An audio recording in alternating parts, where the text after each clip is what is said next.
Hey y'all. So the headline of today is Always the Villain.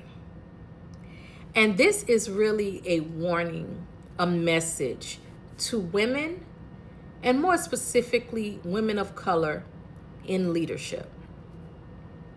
You have to be very careful that you aren't being coached out of who you are.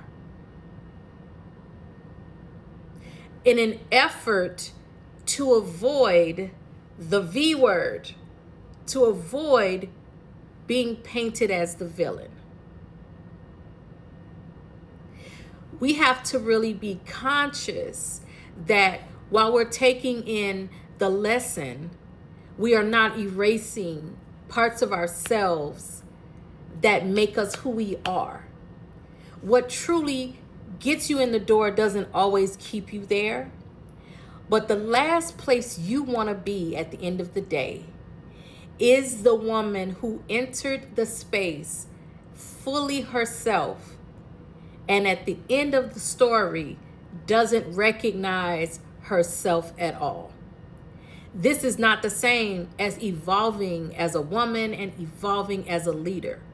This is where we shrink ourselves down to become less of who we are in order to be more palatable to others. And I know you've done it. I know that you have seen a coworker come to work with pink hair and said, wow, that was a bold move.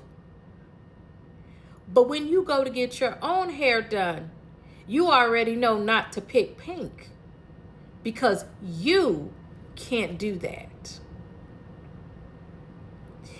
You have put together the most amazing presentation and stood in front of a room of coworkers, colleagues, and other professionals.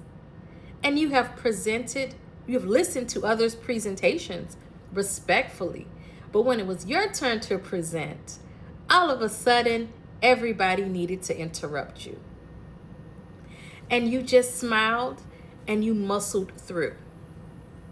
Because in your coaching, in your development, in the mentorship that was offered to you, you were told time and time again that less of you is more and is somehow better for your career.